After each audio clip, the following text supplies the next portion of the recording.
Hello, everyone. Today I'm going to be talking about my toothpaste short. So this is my toothpaste short. We're going to watch it really quick, and then I'll talk about some of the decisions I made and how I made them.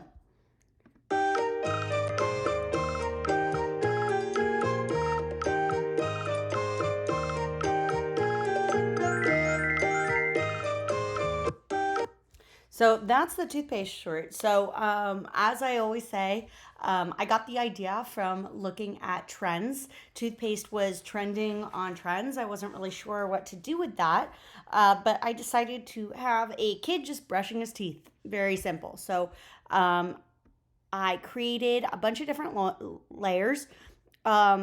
The first layer is just a kid. So usually in my structures, I will have layers if I don't want to animate or if maybe the kid is in the back.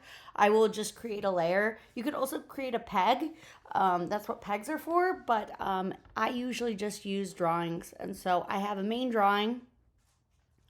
Then I have the eyes, and he's off screen, which is why you can't see him. So let's go. So clearly I had him come up from, let me turn this off, and I'm gonna scroll out. So you can see he's down here, and he starts from down there pretty much almost right away. So I'm using 1 and 2 to zoom in and out, and you can see that the red box is where I'm zooming. So just a side note. So when he gets into the frame, I have the layer for his face. And then I have a layer for his mouth. And I have a layer for his eyes. So by adding this top layer, I'm able to animate all of these together. And so I'm not trying to coordinate where exactly on his face his eyes and his mouth are. I'm able to just animate this one layer. So he comes up. But before that, as you noticed, I just have a toothbrush. So drawing has been a really big piece that I've been focusing on. So not so much animating, but just how I'm drawing, which is one of the reasons why the kid is a little bit more detailed than I used to do. I'm focusing a lot more on drawing. So anyways, so here I have a toothbrush and toothpaste and a tube of toothpaste, and then I also have the toothpaste. And again, I've got the toothpaste. I knew that I wanted to animate the toothbrush moving with the toothpaste on it. And so I made the toothpaste a sub layer of the toothbrush. It also didn't matter to me, since I knew that the toothpaste was going to be sitting on the toothbrush, which layer was on top.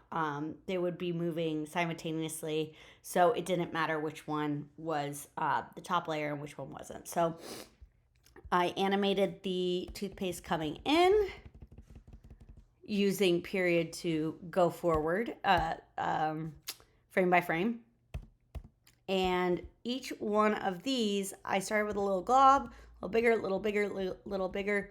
So you can see each of these. And sometimes I will work backwards. So in this, I might start with this glob and then animate that one, and then that one, and then that one, erasing each time. I did that with a bunny coming out of a hat that I just did earlier today.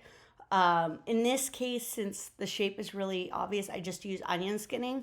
This is the onion skinning, which allows this red and green to show up where the previous layers were. So I just use that. So I have the toothpaste come in and then disappear. I'm allowing while the toothpaste is disappearing, I'm allowing the viewer to digest what's going on with the toothbrush and the toothpaste. And then I'm going to flip it. And I used this tool on the toothbrush to flip it. So you can see that I animated from this keyframe to this keyframe. But then if I animated it all the way, it would then be flat. So if I did a complete 180 turn, it would be flat. So I then reanimated and redrew this drawing, creating a brand new drawing for the toothbrush. So at this point, this is where the kid comes in. And we've gone through that. I aligned him to go exactly with the toothbrush. And then I created foam. So each of the foam, I did 2 drawings.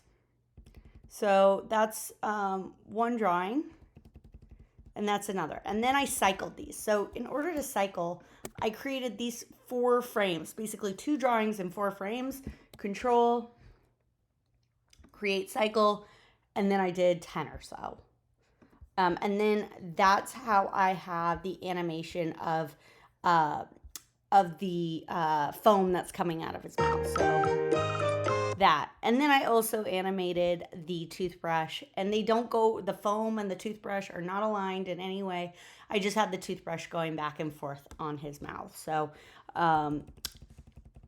this is what it more or less looked like. And when I draw the foam, even though I have the onion skin and I can trace the onion skin, I try and get similar but not the same. I don't want the exact same look. That's what kind of gives it this foaming look. So now at this point, he's nice and clean. The foam has gone away. We're going to drop the toothbrush. And then one of the reasons why his eyes and his mouth are on a different frame than his face is because I knew that I wanted to change his eyes. And so here I went from bright open eyes to smiley, happy eyes. And I did the same with the mouth. So the mouth was sort of a grimace. And then I turned it into a bit of a smile. And just those small little details can change a lot. And then at this point, he's smiling, and I just added just 3 different sparkles over about 10 frames. And I added some sounds to it. And the sounds do overlap, and I did want to do that on purpose. And that's really the animation. Again, I've been focusing a lot on drawing and less about animating. And so this was actually a pretty simple animation to put together. All right, thank you for watching.